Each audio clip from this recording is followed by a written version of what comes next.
Warta Lisan Minggu 10 Januari 2021. Pemahaman Alkitab.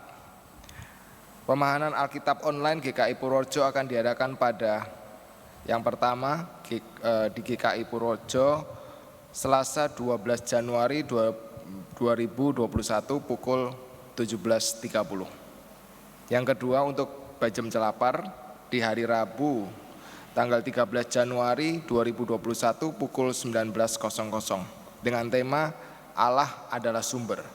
Bacaan diambil dari Kejadian 1 ayat yang pertama sampai yang kelima.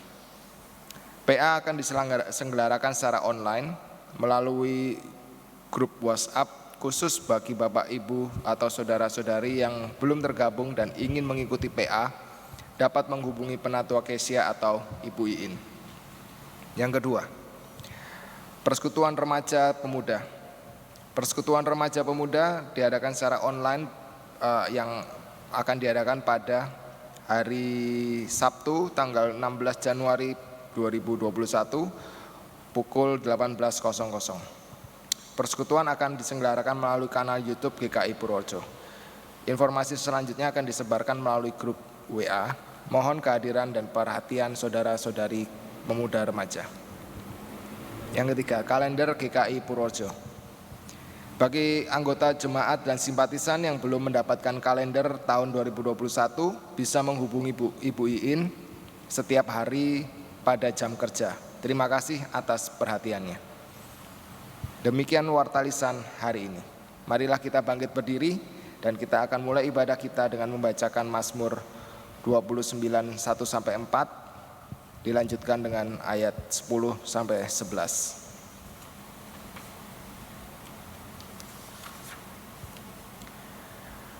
Kepada Tuhan, hai penghuni surgawi, kepada Tuhan sajalah kemuliaan dan kekuatan.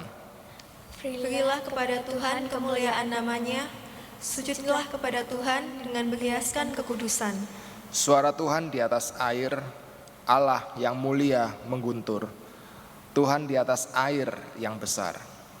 Suara Tuhan penuh kekuatan, suara Tuhan penuh semarak.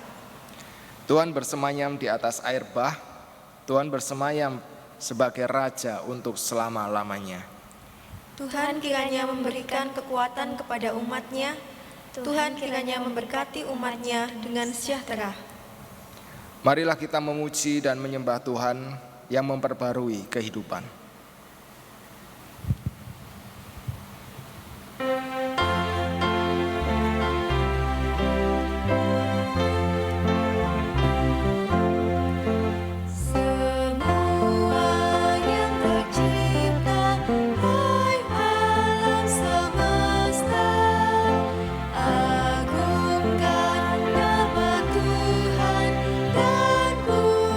Kasih-Nya.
Saudara-saudara terkasih, ibadah Minggu Yesus dibaptis ini berlangsung di dalam nama Bapa, Putra, dan Roh Kudus.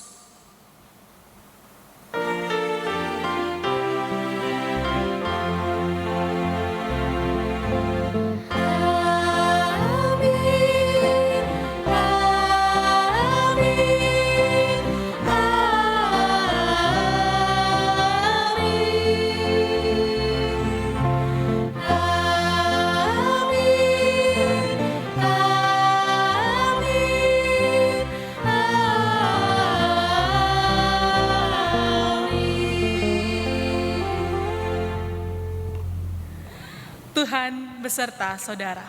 Dan beserta saudara juga. Silakan duduk.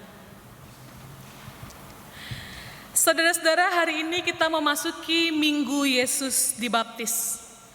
Melalui pembaptisan Yesus, kita diingatkan akan pembaptisan kita masing-masing.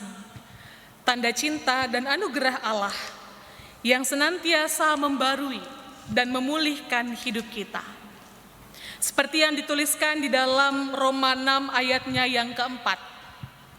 Dengan demikian kita telah dikuburkan bersama-sama dengan Dia oleh baptisan dalam kematian, supaya sama seperti Kristus telah dibangkitkan dari antara orang mati oleh kemuliaan Bapa, demikian juga kita akan hidup dalam hidup yang baru. Marilah kita menghayati cinta kasih Tuhan yang begitu luar biasa, yang membenamkan kita dan memulihkan kita. Kita bernyanyi Lautan Rahmat Abadi.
Kita berdoa.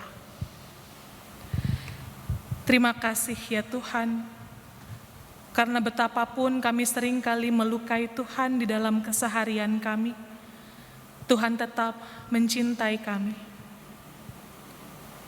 Meskipun seringkali kami mengingkari janji dan komitmen yang kami buat sendiri, tetapi Tuhan tidak pernah mengingkari janji Tuhan kepada kami. Terima kasih ya Tuhan. Cinta yang Tuhan berikan kepada kami, menyadarkan kami bahwa kami tidak sempurna, tetapi cinta itu memberikan kekuatan bagi kami untuk terus memperbarui diri. Cinta itu memberikan kekuatan bagi kami ketika kami dipengaruhi oleh dunia ini. Kami begitu takut. Cinta itu memberikan kekuatan bagi kami untuk tetap melangkah dan menjadi saksi Tuhan. Ketika dunia di sekitar kami menganggap kami rendah, cinta Tuhan mengangkat kami. Ketika kami dengan sombong dan angkuh sukar untuk mengakui kesalahan kami dan lebih mudah untuk melihat kesalahan pada orang lain, kami begitu berambisi mengubah orang lain padahal diri kami sendiri pun tidak sempurna dan kami tidak mau memperbaiki diri. Cinta Tuhan menolong kami untuk sadar diri. Sekali lagi Tuhan, terima kasih. Dan biarlah cinta Tuhan boleh tetap hidup di dalam kami, memenuhi hati kami, supaya kami pun dapat berbagi cinta dengan yang lain. Pulihkan kami ya Tuhan. Kami siap untuk Tuhan bentuk seturut dengan kehendak Tuhan. Inilah doa kami yang kami naikkan di dalam nama Tuhan Yesus Kristus. Lautan rahmat abadi bagi kami. Amin.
Saudara-saudara, dengarkanlah berita anugerah yang diberitakan kepada kita pada hari ini, yang tertulis di dalam 2 Korintus 5 ayat yang ke-17.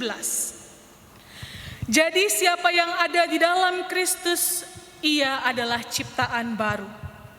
Yang lama sudah berlalu, sesungguhnya yang baru sudah datang. Demikianlah berita anugerah dari Tuhan. Syukur kepada Allah. Salam damai untuk kita semua.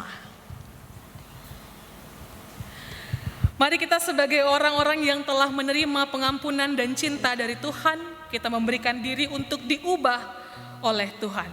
Kita berserah padanya.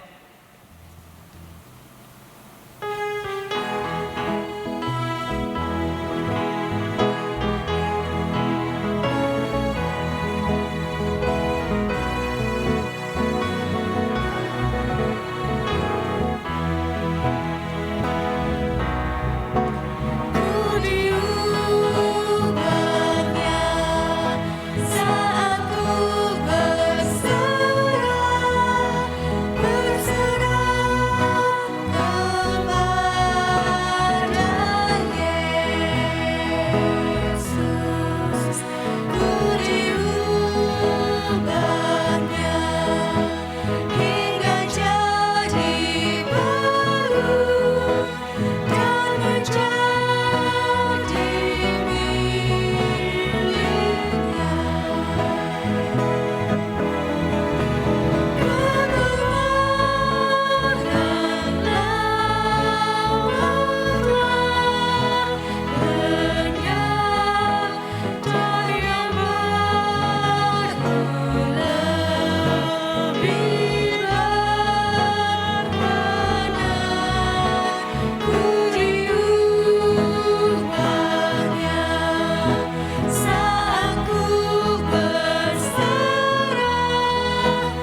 kita bersatu di dalam doa. Berfirmanlah Tuhan kepada kami, dan bentuklah kami seturut dengan kehendak Tuhan. Kami mau belajar untuk merendahkan hati kami di hadapan Tuhan, dan sungguh-sungguh mendengarkan. Tuhan tolong kami, dan rahmati kami dengan hikmat kebijaksanaan. Di dalam nama Tuhan Yesus Kristus yang menjadi manusia dan dibaptis sama seperti kami berdoa. Amin. Saudara-saudara terkasih, firman Tuhan untuk kita pada hari ini diambil dari Injil Markus pasal yang pertama, ayat 4 sampai 11. Demikianlah firman Tuhan buat kita. Demikianlah Yohanes Pembaptis tampil di padang gurun dan menyerukan, "Bertobatlah dan berilah dirimu dibaptis, dan Allah akan mengampuni dosamu." Lalu datanglah kepadanya orang-orang dari seluruh daerah Yudea dan semua penduduk Yerusalem, dan sambil mengaku dosanya, mereka dibaptis di sungai Yordan. Yohanes memakai jubah bulu unta dan ikat pinggang kulit, dan makanannya belalang dan madu hutan. Inilah yang diberitakannya. "Sesudah aku akan datang Ia yang lebih berkuasa daripadaku. Membungkuk dan membuka tali kasutnya pun aku tidak layak. Aku membaptis kamu dengan air, tetapi Ia akan membaptis kamu dengan Roh Kudus." Pada waktu itu datanglah Yesus dari Nazaret di tanah Galilea, dan Ia dibaptis di sungai Yordan oleh Yohanes. Pada saat Ia keluar dari air, Ia melihat langit terkoyak dan roh seperti burung merpati turun ke atasnya. Lalu terdengarlah suara dari sorga, "Engkaulah anak yang kukasihi, kepadamulah aku berkenan." Demikianlah sabda Tuhan. Berbahagialah setiap kita yang mendengarkan firman Allah dan yang memeliharanya. Haleluya.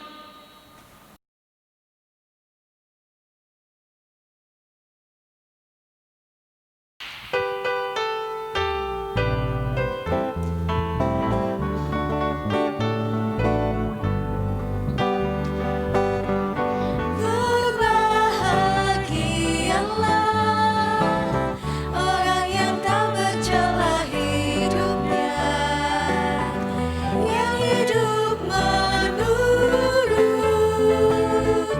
Taurat Tuhan.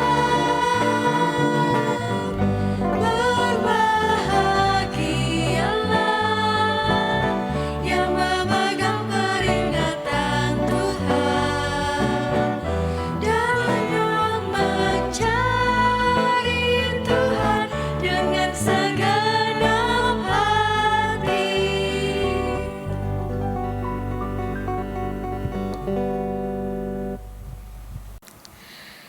Saudara-saudara terkasih, tahun 2017, sebuah perusahaan pelaporan kredit di Amerika Serikat mengalami kebobolan data. Jadi perusahaan ini punya informasi-informasi yang sifatnya sensitif, penting, dan rahasia milik kurang lebih 143 juta warga Amerika Serikat. Belum lagi ditambah mungkin juga warga luar negeri yang punya koneksi di situ. Nah, saudara-saudara, karena peristiwa ini orang kemudian menjadi khawatir.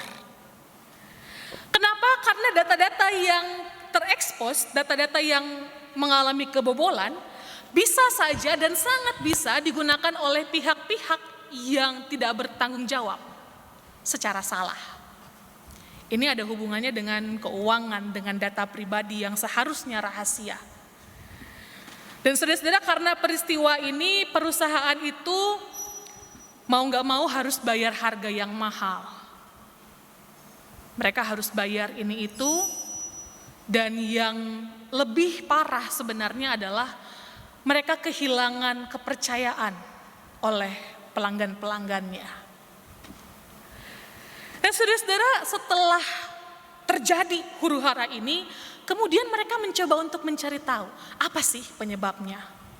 Kok bisa perusahaan yang besar, yang punya nama, yang hebat, kebobolan? Apa yang terjadi? Nah, saudara-saudara, setelah diselidiki, ternyata penyebabnya bisa dibilang sepele. Penyebab kebobolan itu adalah karena perusahaan ini tidak mengupgrade software mereka, tidak memperbarui perangkat lunak yang mereka pakai untuk menyimpan data-data tersebut.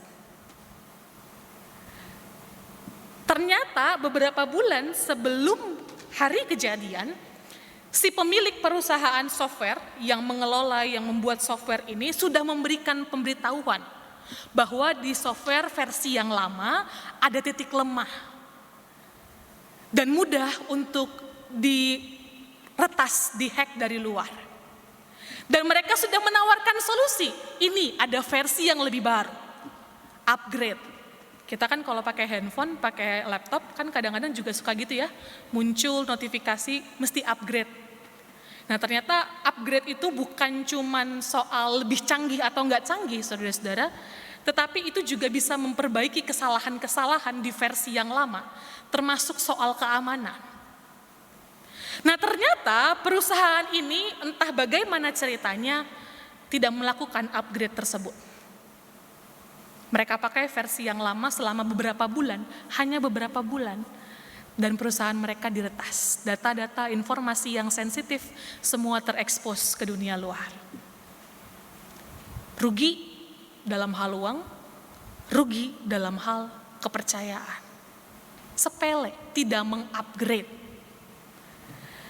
Nah, saudara-saudara, kisah ini mau mengingatkan kita betapa pentingnya pembaruan. Orang yang tidak secara berkala membarui soal aplikasi aja bisa sangat dengan mudah mengalami gangguan, bahkan bukan cuma gangguan pada dirinya sendiri, tetapi juga pada orang-orang di sekitarnya, pada segala sesuatu yang ada di sekitarnya. Ini mau mengingatkan kita bahwa justru ketika kita menjadi nyaman dengan kondisi yang sekarang, kita berpikir, nanti ajalah. Nggak usah di-update sekarang, nggak usah diperbarui sekarang. Ketika kita merasa aman, padahal keamanan dan kenyamanan itu palsu dengan kondisi yang diberikan sekarang. Disitulah bahaya sudah mengintip kita. Pembaruan adalah cara kita untuk bertahan. Bahkan bukan cuma bertahan, tetapi juga meningkatkan kualitas hidup. Soal ruangan aja, sederhana. Sekarang waktu pandemi, orang disuruh buka ventilasi, buka jendela. Sesuatu yang kita udah tahu dari dulu sebenarnya, kalau rumah itu harus ada ventilasinya, kalau bisa besar. Supaya apa? Supaya udaranya terjadi sirkulasi, yang kotor keluar, yang baru masuk.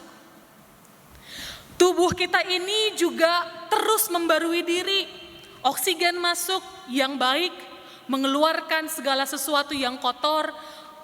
Tubuh kita sendiri sebenarnya mempunyai sistem upgrade, sistem pembaruan. Pembaruan adalah cara kita untuk hidup, bahkan meningkatkan kualitas hidup kita.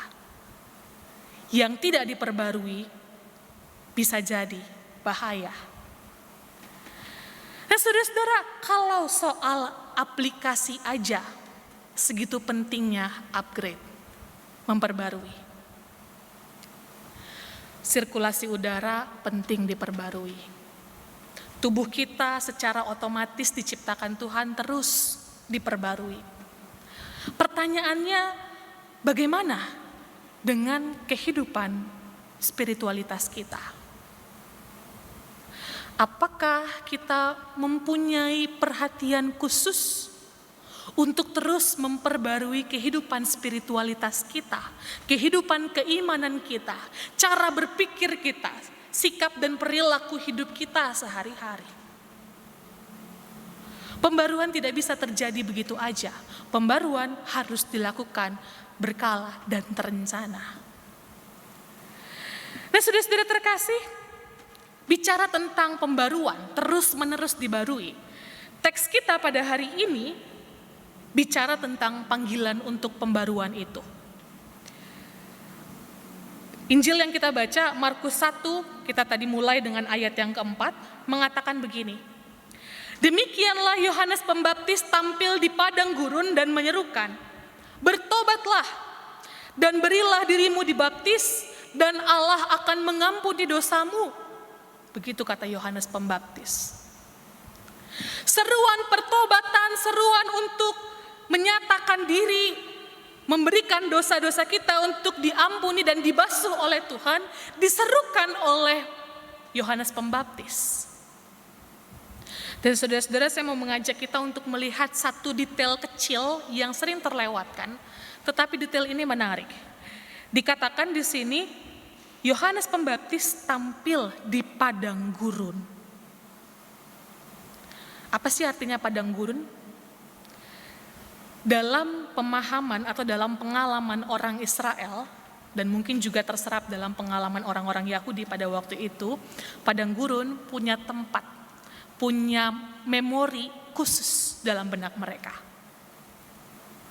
Kenapa? Karena di padang gurun selama 40 tahun mereka harus berjalan. Padang gurun menjadi sebuah tempat proses yang harus mereka lalui, dan proses itu tidak menyenangkan. Berputar-putar di padang gurun, panas, dingin, gak enak. Tapi justru di padang gurun itulah bangsa Israel dibentuk dan dipersiapkan oleh Tuhan.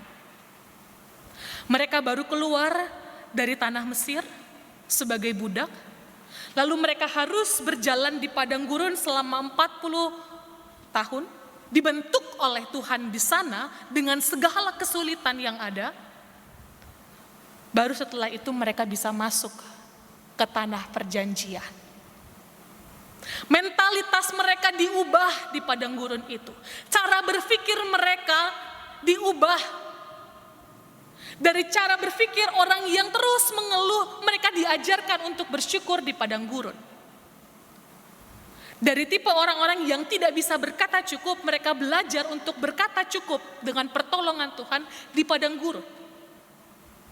Proses transisi, perubahan ini tidak menyenangkan buat bangsa Israel, tetapi mereka mengingat bahwa justru dalam proses transisi itu, mereka dibentuk oleh Tuhan, mereka diperbarui oleh Tuhan, disiapkan. Bukan cuma tanah tempat tinggal mereka yang baru, tetapi mentalitas mereka pun harus baru.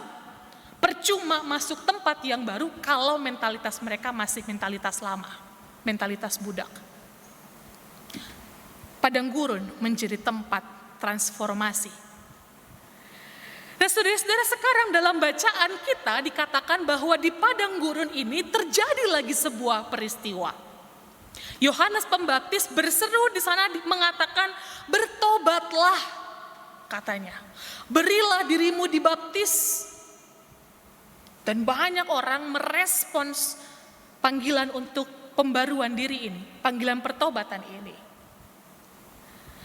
Dan yang menarik saudara-saudara, salah satu yang merespons panggilan Yohanes Pembaptis adalah Tuhan Yesus sendiri. Dikatakan di ayat ke-9, datanglah Yesus dan ia dibaptis di sana, di sungai Yordan oleh Yohanes. Kenapa sih Yesus dibaptis? Apakah Yesus masih perlu pembaruan? Apakah Yesus masih perlu pengampunan dosa? Saudara-saudara, baptisan Yesus tidak dimaksudkan untuk baptisan pengakuan dosa atau pembasuhan dosa, pengampunan dosa. Baptisan yang diberikan kepada Yesus adalah sebuah peneguhan, pemberian dalam tanda petik identitas yang baru bagi Yesus. Kenapa demikian? Saudara-saudara, karena peristiwa baptisan ini adalah titik awal Setelah dibaptis, Yesus akan masuk ke padang gurun, dicobai di sana. Lalu setelah itu dia akan melayani selama kurang lebih 3 tahun. Memberitakan Injil, melayani orang sakit, melakukan misi Allah di dunia. Nah, sebelum melakukan itu semua, Yesus dibaptis. Dan dalam pembaptisan ini diberikan identitas yang baru kepada Yesus. Yaitu sebagai apa? Dikatakan di ayat yang ke-11, Engkaulah anak yang kukasihi, kepadamulah aku berkenan. Identitas sebagai anak Allah, cara Allah hadir di dunia, dan identitas sebagai sosok yang diurapi oleh Allah, diperkenan oleh Allah.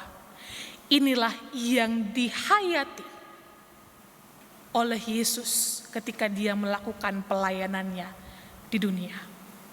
Memang kita nggak bisa mengatakan pembaruan, tapi kita bisa mengatakan peneguhan identitas. Menyadari kembali apa sih tugasnya. Nah, saudara-saudara terkasih, kita yang hidup di zaman sekarang juga mengalami pembaptisan. Bukan cuma sampai di Yesus, tapi sampai kita pun saat ini kita mengalami peristiwa pembaptisan.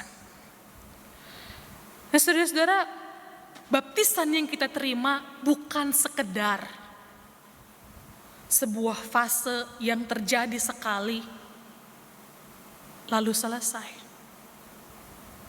Baptisan ini memang sekali, tetapi panggilan untuk menjadi anak Allah, panggilan untuk menyatakan diri, identitas kita sebagai anak-anak yang diperkenan Allah, panggilan untuk membarui diri itu selalu hidup di dalam kita. Saudara-saudara, saya mau mengajak kita untuk mengingat momen ketika kita dibaptis, atau ketika kita mengaku percaya deh, kalau baptisnya kekecilan. Waktu mengaku percaya, ingatkah janji yang kita ucapkan ketika kita dibaptis? Ingatkah kita perasaan kita ketika kita dibaptis? Dan ingatkah komitmen yang kita buat ketika kita dibaptis? Atau jangan-jangan hal itu sudah kita lupakan, dan identitas baru yang diberikan kepada kita, identitas sebagai orang-orang Kristen yang sah dalam tanda petik, justru memberikan rasa aman yang palsu, membuat kita menjadi sulit untuk mengakui bahwa sekarang pun kita masih perlu dibentuk oleh Tuhan. Jangan-jangan dulu kita semangat dan berapi-api, tetapi sekarang semangat itu pudar dan kita tidak lagi membarui diri. Kita tidak lagi mengevaluasi diri, kita tidak lagi mengupgrade diri kita. Saudara-saudara, bagaimana caranya? Ada sebuah kisah tentang seorang pelatih football di Amerika sana yang bernama Tom Collin. Tom Collin ini adalah seorang pelatih yang cukup keras, dan dia pelatih yang sebenarnya sangat berbakat. Dan dia dikasih sebuah tim, dan dia berambisi, dia ingin sekali mengubah tim ini menjadi tim yang hebat. Tom Collins sebagai seorang pelatih yang hebat ingin mengajak tim yang dipimpinnya juga untuk menjadi tim yang hebat. Dia mengajar mereka dengan keras, dia mengarahkan mereka dengan semangat, mendorong mereka, ayo dong latihan, ayo dong tambah skillnya, ayo dong jadi lebih hebat, supaya kita bisa masuk kejuaraan, supaya kita bisa naik kelas. Dan itu dilakukan selama 3 tahun, saudara-saudara.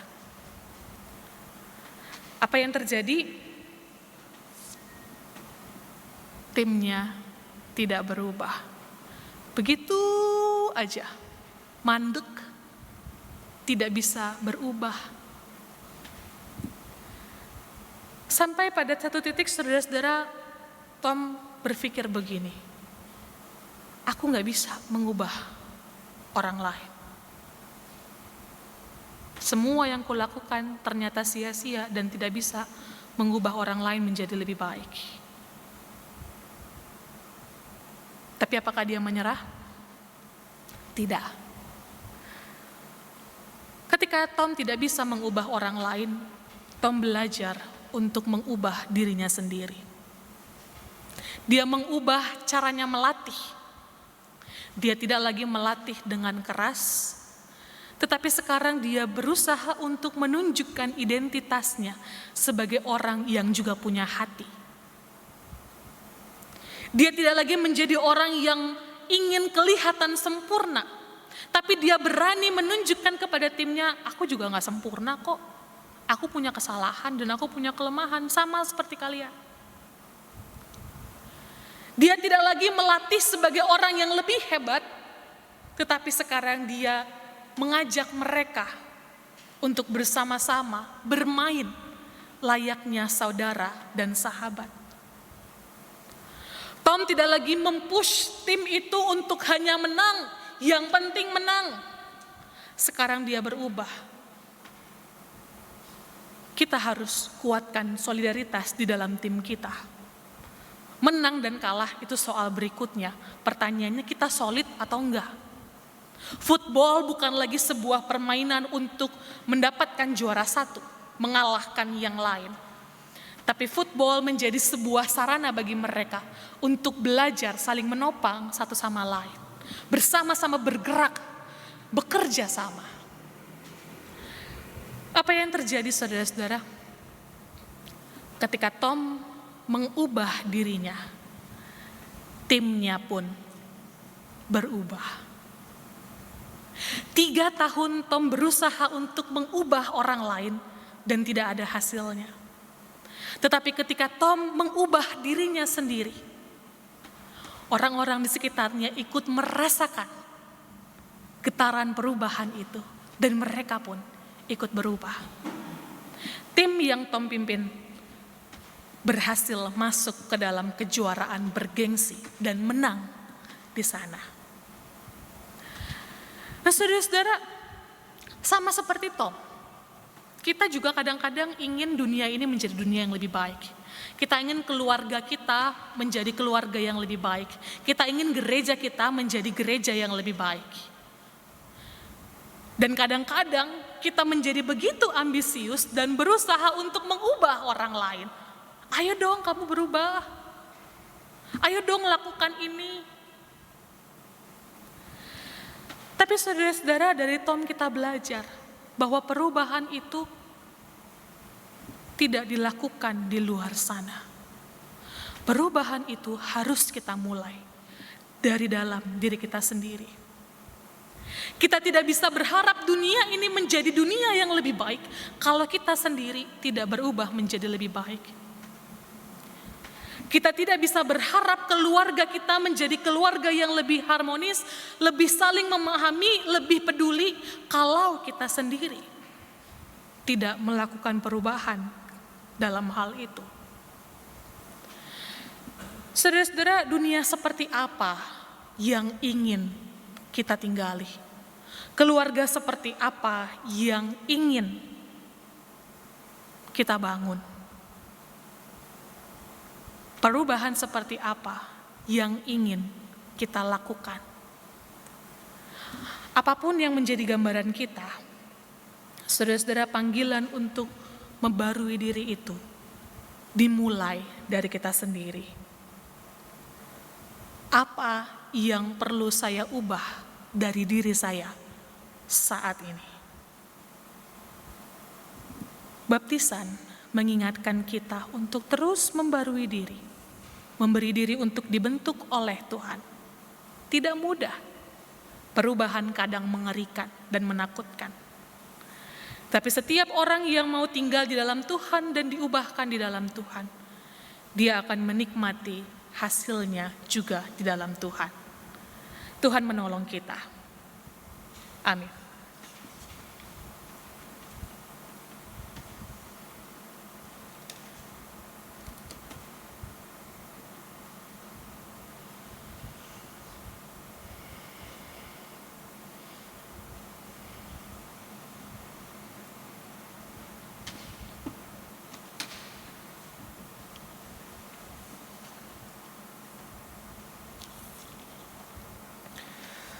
Marilah kita bersama dengan umat Allah di masa lalu, masa kini, dan masa depan, mengingat pengakuan pada baptisan kita menurut pengakuan iman rasuli.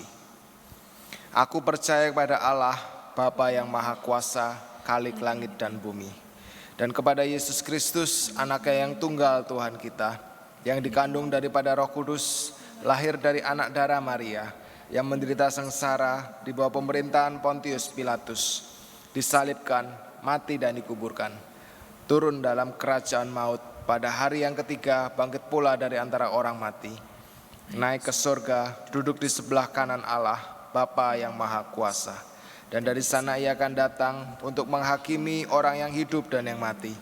Aku percaya pada Roh Kudus, gereja yang kudus dan am, persekutuan orang kudus, pengampunan dosa, kebangkitan orang mati, dan hidup yang kekal. Amin. Silakan duduk.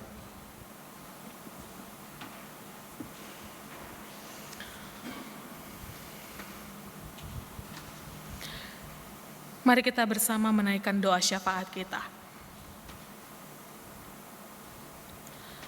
Tuhan, di tengah dunia yang terus berubah, ajarkan kami Tuhan untuk memiliki hikmat, sehingga kami tahu hal-hal apa yang harus kami pertahankan dan hal-hal apa yang harus kami ubah dan tingkatkan.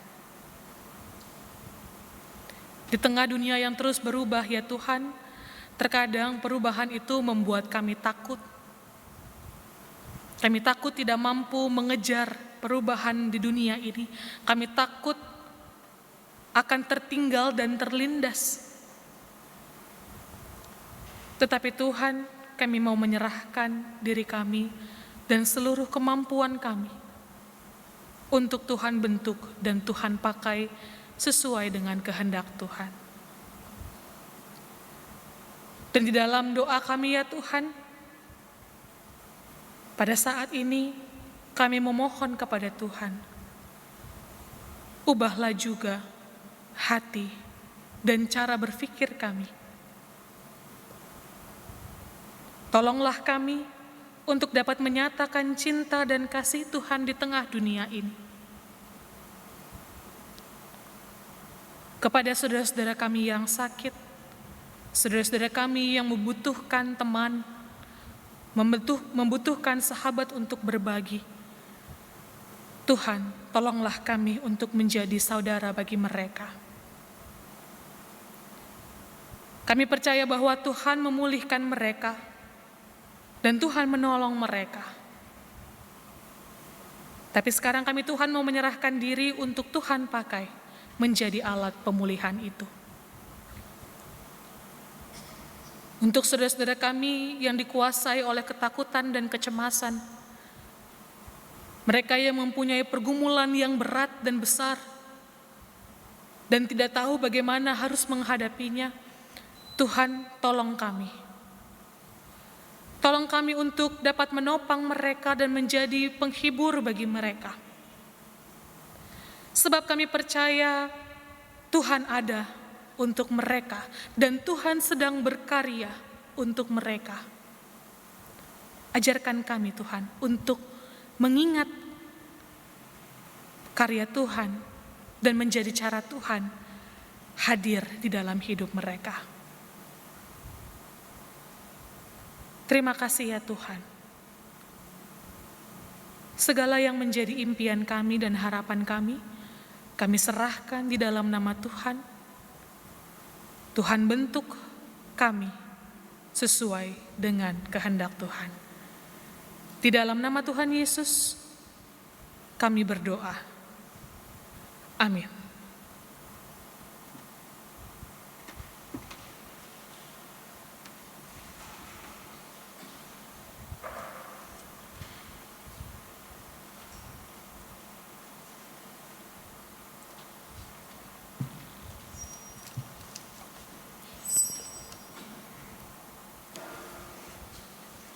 Marilah kita memberikan persembahan dan menaikkan syukur kepada Tuhan. Bersama dengan pemazmur, kita berkata, Adalah baik untuk menyanyikan syukur kepada Tuhan, dan untuk menyanyikan mazmur bagi nama-Mu, Ya yang Maha Tinggi, untuk memberitakan kasih setiamu di waktu pagi, dan kesetiaan-Mu di waktu malam, dengan bunyi-bunyian 10 tali dan dengan gambus. dengan iringan kecapi, Sebab telah Kau buat aku bersuka cita ya Tuhan, dengan pekerjaanmu. karena perbuatan tangan-Mu, aku akan bersorak-sorai. Kita akan menyanyikan PKJ 149 bait pertama sampai ketiga. Ucap syukur pada Tuhan.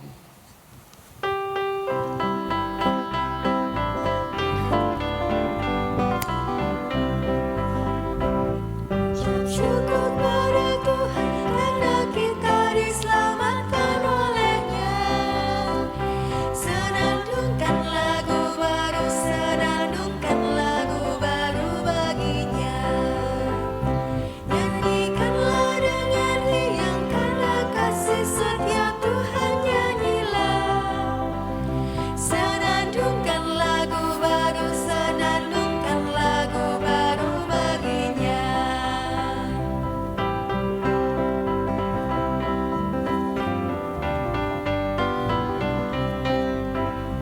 Muliakan nama Tuhan karena kuasa-Nya abadi muliakan.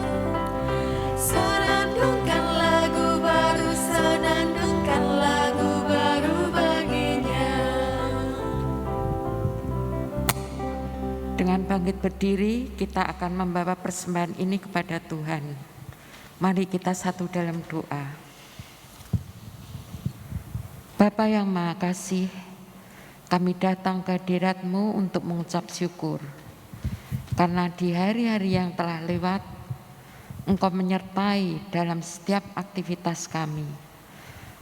Engkau mencukupkan segala kebutuhan hidup kami lewat usaha dan pekerjaan kami. Engkau berkati semua itu. Tuhan, saat ini kami hendak memberikan persembahan syukur atas berkat-berkat-Mu. Dengan ketulusan hati kami, terimalah persembahan ini. Engkau berkati tangan-tangan yang mengelola persembahan ini, sehingga boleh bermanfaat bagi orang lain. Dan nama-Mu semakin dipermuliakan. Terima kasih Tuhan, segala puji dan hormat kami panjatkan doa syukur ini dalam nama Yesus. Amin.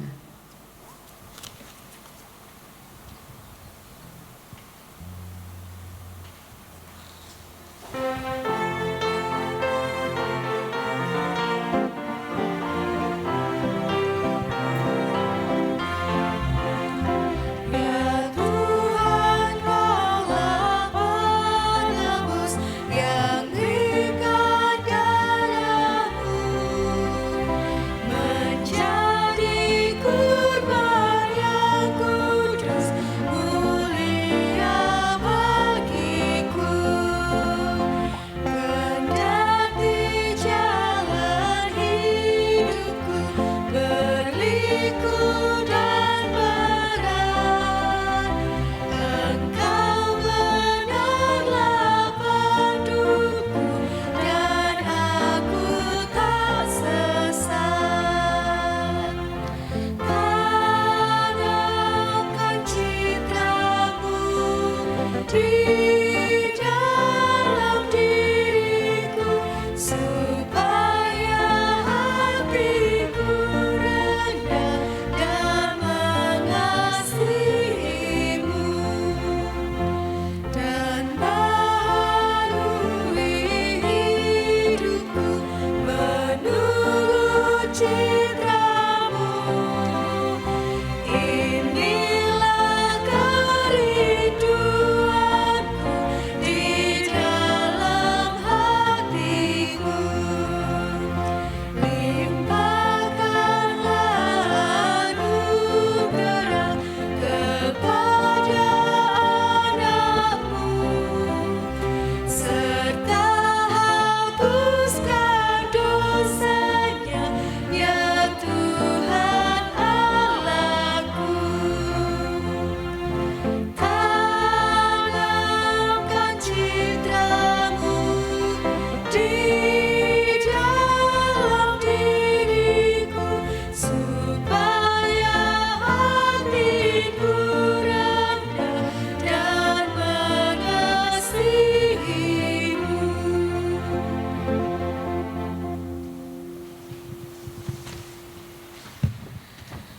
Saudara-saudara, marilah kita mengarahkan hati kita kepada Tuhan.